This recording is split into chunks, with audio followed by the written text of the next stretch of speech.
আমরা উন্নতি করতে পারি না, এর প্রধান কারণ হচ্ছে আমরা সমালোচনায় আটকে আছি।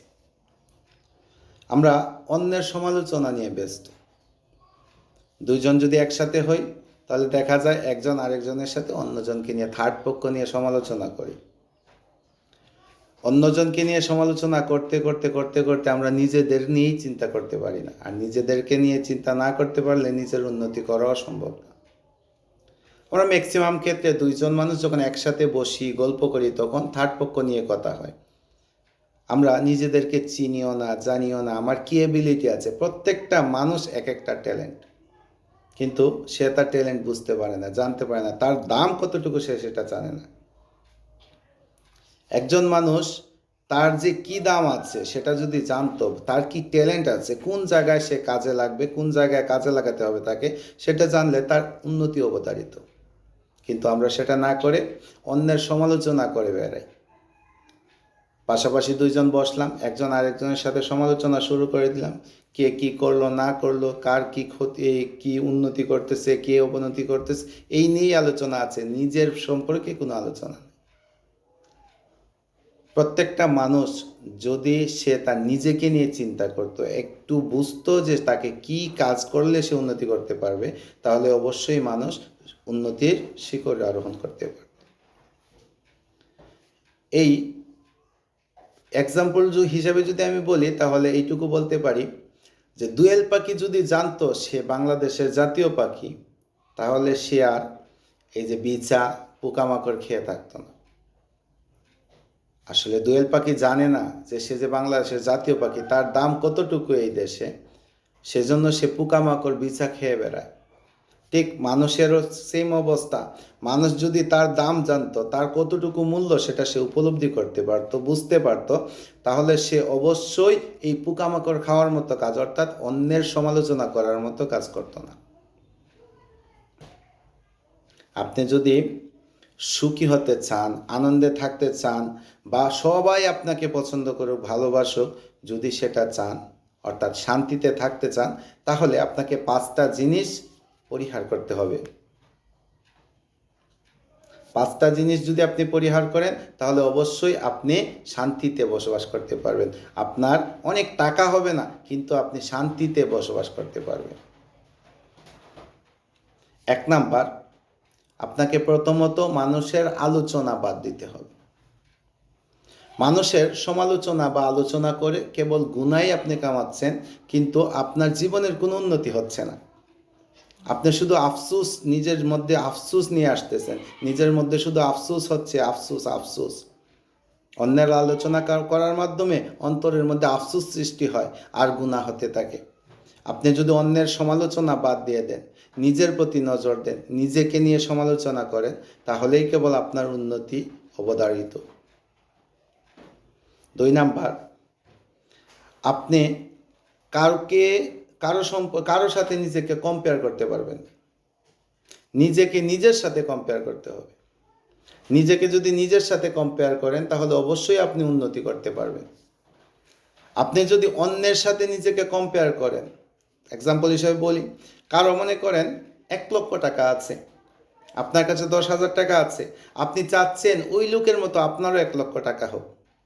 তাহলে এক সময় হবে কি, আপনার যখন 1 লক্ষ টাকা হয়ে যাবে, 1,01,000 টাকা হয়ে গেলে আপনি মনে করবেন শেষ, আমার তো আর কিছু করার লাগবে না, আমার এইখানেই শেষ। মানে আপনার ওই জায়গাতেই অগ্রগতিটা থেমে যাবে। কিন্তু আপনি যদি নিজের সাথে নিজেকে কম্পেয়ার করেন, আপনার 10,000 টাকা আছে, আপনি চাচ্ছেন আপনার চেয়ে বেশি আপনি করবেন, তাহলে আপনি 20,000 টাকা করলেন। 20,000 টাকা যখন হলো তখন আপনি আপনার চেয়ে আরও বেশি চাচ্ছেন, তাহলে 40,000। এভাবে আপনার চেয়ে আরও বেশি যাচ্ছেন 80,000, আপনার থেকে আরও বেশি যাচ্ছেন 1,60,000। কখনো থামবে না, শুধু উন্নতি হতেই থাকবে, হতেই থাকবে। অর্থাৎ নিজের সাথে নিজেকে কম্পেয়ার করতে হবে। যদি নিজের সাথে নিজেকে কম্পেয়ার করেন তাহলে অবশ্যই আপনি উন্নতি করতে পারবেন। 3 নাম্বার, কাউকে কোনো কাজে দোষারোপ করা যাবে না। অমুকে এই কাজ করছে বলে এটা হয় নাই, অমুকে ওইটা করছে বলে এটা হয় নাই। হ্যাঁ, সে যদি এটা না করতো তাহলে আমার এটা হতো, অমুকে এটা না করলে আমার এটা হতো। এই যে অন্যকে দোষারোপ করা, এই দোষারোপ করা ছেড়ে দিতে হবে। প্রতিটা কাজের জন্য নিজেকে দায়ী করতে হবে। অর্থাৎ আমি যদি এই কাজ সিনসিয়ারলি করতে পারি তাহলে আমার কাজটা সমাধান হবে, এটাতে অন্য কারো হাত নাই, অন্য কেউ যা কিছু করুক না কেন আমার কাজে বাধা দিতে পারবে না, এই মানসিকতা আপনার মধ্যে থাকতে হবে। তাহলেই কেবল উন্নতি করা সম্ভব এবং সবাই আপনাকে পছন্দ করবে। আপনি যদি অন্যকে দোষারোপ করে বেড়ান তাহলে আপনি জীবনেও কোনো কাজে উন্নতি করতে পারবেন না, কোনো কাজ কমপ্লিট করতে পারবেন। আপনি শুধু বলেই বেড়াবেন যে অমুকের জন্য এটা হয় নাই, তমুকের জন্য এটা হয় নাই, অমুক যদি আসতো তাহলে এটা হতো, অমুক যদি না আসতো এটা হতো। এই যে দোষারোপটা করতেছেন এইটার জন্য আপনিই পড়ে থাকবেন নিচে। এই দোষারোপ আপনাকে বাদ দিতে হবে, তাহলেই কেবল আপনি উন্নতি করতে পারবেন। 4 নাম্বার, আপনি কান্না করতে পারবেন না। একমাত্র আল্লাহর দরবারে অর্থাৎ মহান প্রভুর দরবারে আপনি কাঁদতে পারেন, ওনার কাছে চাইতে পারেন, ওনার কাছে নীরবে নিভৃতে আপনি কান্না করে চাইবেন। এছাড়া আর কোনো কাজের জন্য কান্না করতে পারবেন। কেননা আপনি যখন কান্না করবেন 80% লোক যারা আপনার কান্নার পাত্তাও দিবে না, দেখেই চলে যাবে, কান্নাকে কেউ কিছু মনেও করবে না। আপনার কান্না আপনি কাঁদতেছেন, 80% লোকের কোনো কিছু আসে যাবে না। আর বাকি 20% লোক আছে যারা আপনার কাছে কান্না দেখে আসবে, আইসা তামাশা করবে, আপনাকে নিয়ে হাসি তামশা করবে। হ্যাঁ, দেখো কিভাবে কাঁদতেছে, হাই রে হাই, এই করে এইভাবে কাঁদে, ওই করে সেই করে, এই কান্না নিয়ে আপনাকে তামাশা করবে। এর বাহিরে কিছু করবে না, বরঞ্চ আপনাকে আরও নিচে ঠেলে দিবে ওরা। এই জন্য কান্না করা যাবে না। কান্না শুধু একমাত্র একজনের কাছেই করা যায়, নিবৃত্তে, নীরবে নিবৃত্তে একমাত্র মহান প্রভুর কাছে কান্না করা যায়। আর কোনো কাজের জন্য কান্না করা যাবে না। আর সর্বোপরি সবার শেষে 5 নাম্বারে, আপনি কাউকে অভিশাপ দিবেন না, অভিশাপ দিতে পারবেন না। আপনি যদি কাউকে অভিশাপ দেন, আল্লাহ রসুল বলেন এই অভিশাপটা সবার আগে আপনার উপরে এসে পড়বে। আপনি কারো ধ্বংস চাচ্ছেন, আপনি বলতেছেন ঢং করেও আমরা কাউকে অভিশাপ দেব না। যদি ঢং করেও কাউকে অভিশাপ দেওয়া হয় সেটাও আগে আমার উপরে পড়ে, তারপর অন্যের উপরে পড়ে। এজন্য কাউকে অভিশাপ দেওয়া যাবে না। তো 5টা কাজ যদি আমরা না করি, এই 5টা কাজ, অন্যের আলোচনা করব না, তারপর অন্যের সাথে নিজেকে কম্পেয়ার করব না, তারপর অন্যকে কোনো কাজে দোষারোপ করব না, কান্না করব না, আর কাউকে অভিশাপ দেব না। এই 5টা কাজ যদি আমরা করি, আমার মধ্যে যদি এই 5টা কাজ না করার না করার মতো থাকে, অভ্যাস থাকে, তাহলে অবশ্যই প্রতিটা মানুষ আমাকে করবে, পছন্দ করবে, আমাকে ভালোবাসবে, আর আমি নিজেকে উন্নতির একটা চূড়ান্ত পর্যায়ে নিয়ে যেতে পারব। এজন্য 5টা কাজ অবশ্যই ছেড়ে দিতে হবে। আমরা যদি মানুষের সমালোচনা ছেড়ে দিই, নিজেকে নিয়ে চিন্তা করি, আমি বুঝতে শিখি যে আসলে আমার যোগ্যতা কতটুকু, মানুষকে কি বললো সেদিকে না তাকাই, নিজের যোগ্যতাটাকে নিজে কাজে লাগাই, তাহলে অবশ্যই একদিন না একদিন আমার উন্নতি হবে। অবশ্যই আমি একটা ভালো পর্যায়ে যেতে পারবো, একটা বড় পর্যায়ে যেতে পারবো। এবং দেশ ও দশের চিন্তা করতে হবে সব সময়। আমি নিজে খাবো, নিজের পেটের চিন্তা ত্যাগ করতে হবে। যদি নিজের পেটের চিন্তা ত্যাগ করে অন্যের জন্য চিন্তা করি, তাহলে মনে একটা প্রশান্তি অনুভূত হবে। আপনি অন্যের জন্য করেন, 10 জনের উপকার করেন, দেখবেন আপনারও উন্নতি হচ্ছে, পাশাপাশি আপনার মনের মধ্যে একটা শান্তি আসতেছে। অর্থাৎ এমন একটা শান্তি অনুভূত হবে যে শান্তি কেউ লাখ টাকা দিয়েও আপনি কিনতে পারবেন। এই জন্য অবশ্যই অন্যের চিন্তা করতে হবে। অন্যের ক্ষতি চিন্তা করেন, অন্যের জন্য বদদোয়া করেন, তাহলে আপনার অন্তরেও শান্তি আসবে না, আপনারও অবনতি হবে, সবসময় অবনতি হতেই থাকবে। একটা বিষয় হচ্ছে যে প্রত্যেকটা মানুষকেই তার কর্মফল ভোগ করতে হবে, প্রত্যেকটা মানুষ তাকেই তার কর্মফল ভোগ করতে হবে, অন্য কেউ তার কর্মফল ভোগ করবে না।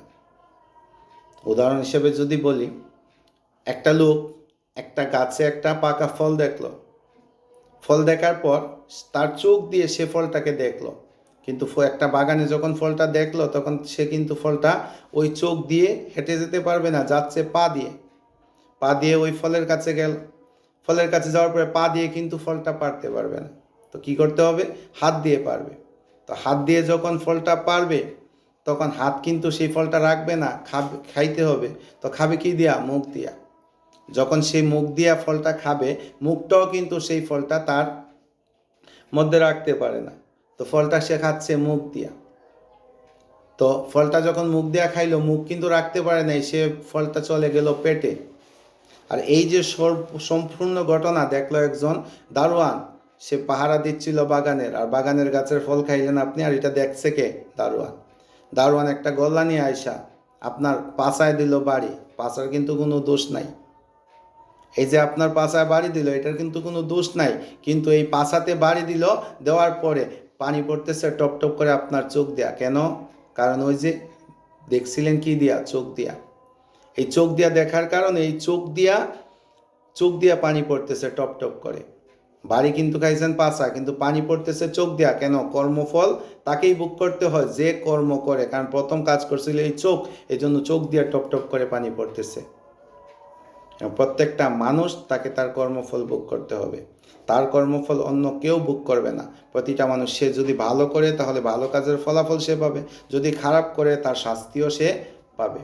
এজন্য সবাই যাতে আমরা ভালো কাজ করি, ভালো কাজ করার মাধ্যমে মানুষের উপকার করতে পারি, অন্যের উন্নতির চিন্তা করতে পারি, নিজেকে যাতে চিনতে পারি, নিজেকে কোন কাজে ফিট করলে নিজে উন্নতি করতে পারবো সেটা যাতে বুঝতে পারি, এবং প্রতিটা কাজ যাতে আল্লাহর সন্তুষ্টির জন্য হয় সেই চিন্তা যাতে আমরা করতে পারি, সেই তৌফিক আল্লাহ আমাদের দান করুক।